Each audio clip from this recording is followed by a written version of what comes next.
Hi, and thanks for joining me for today's video. In this video, we're going to discuss man evolved.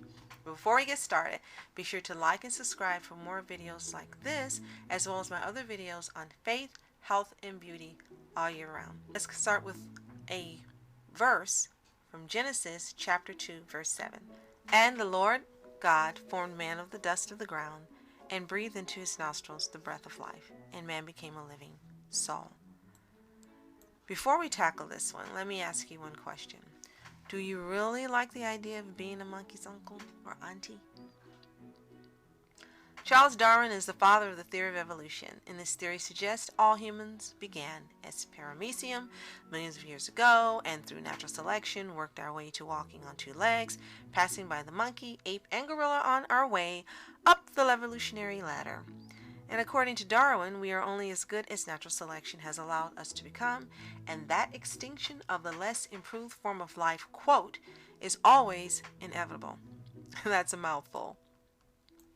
Now, based on this theory, I should think that thieves, the physically challenged, orphans, gamblers, alcoholics, drug addicts, murderers, minorities, and other less improved persons, according to Charles Darwin, should now be the stuff of dreams and on display at the Smithsonian. We all know this is not how it works. I lumped the above together to show a point. Who gets to decide who is less improved? I'm sure many a recovered substance abuser would be offended by such rhetoric, and rightly so. Children who are waiting to be adopted sure don't see themselves as less improved, neither should we.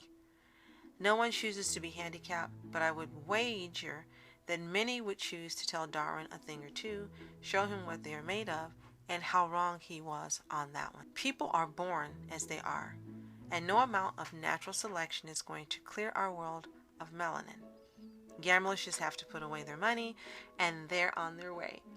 And as for the others, we'll let the Lord sort the wheat from the tares on Judgment Day. And while the search for the missing link is still on, I'm sure it gives supporters of evolution great pride in believing that they have had control over millions of years, making decisions to advance their development. If I believed I was an ape previously, I couldn't wait to stop swinging on trees, eating bananas all day, and picking ticks, and instead drive a car, eat fruits and veggies, and use shampoo and conditioner. That is, if I believe this theory. Evolution cannot be proven, has not been proven, and objectors say neither can creation. However, evidence of creation stares us in the face every single day of our lives. Every time you look in the mirror and you see that both sides of your face are not perfect match, count one for creation. When you hold your hands to the mirror and look at fingerprints that are absolutely unique from every other human on earth, that's another point. Stretch out your arms and you will see one arm is slightly longer than the other, one foot slightly larger than the other.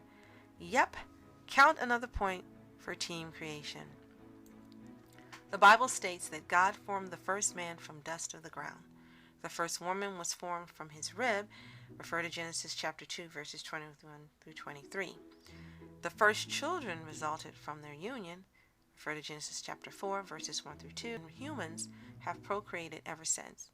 Now, all the evidence you need for creation is each baby born every second, without the help of natural selection, evolution, or Charles Darwin. If you still doubt it, explain the myriad of emotions we express every single day. How about our capacity to make choices, to know the difference between right and wrong? Don't go there. That's another topic for another time. To know pleasure, pain, and be responsible for the ways in which we experience them, good or bad. Afterwards, we are cognizant and able to share our experiences in hundreds of languages taught to us by others. We can even be multilingual if we choose. Primates are intelligent and can learn various tasks with much direction, patience, and repetition. And for the record, no primate to date has evolved into a human. We have been able to study them, live with them, keep them as pets, and teach them to behave as humans in captivity. In captivity. Left to live as God intended, there is no evolution. Even Darwin doubted the validity of his theory, stating, "A fair result can be obtained only by fully stating and balancing the facts and arguments on both sides of each question, and this cannot possibly be done. Did you read that? He said on both sides. If Darwin really believed his theory was 100% valid, he would have never stated there was another side. Theory: imaginative contemplation of reality. This is how Webster's Dictionary defines what a theory is. The reality is we view creation from beginning to end every day in our lives, directly or indirectly. Every single one of us is 100% living proof of creation. Have you seen any living proof of evolution? In my imagination, I see humans who, if there was 100% living proof of evolution, would be like either one of the characters on the TV series Heroes or one of Stan Lee's comic book characters, or X-Men or mutants. Now, based on the theory, we should be superhuman by now, all of us. How about we hear a few words from everyone? Just in case, if you do find that missing link, I would like to be able to fly and avoid the high cost of gasoline and airfare. I'm just saying. If this message has been helpful to you, entertaining, thought-provoking, or inspiring, please give this video a like and share through your community tab or any way that you share with family and friends. Also, don't forget to subscribe to keep up with videos that are remaining in this series, as well as my other videos on faith, health, and beauty all year round. So thanks for watching. I appreciate you so much. Continue to have a fantastic weekend and be safe and blessed. Until next time, to God be the glory.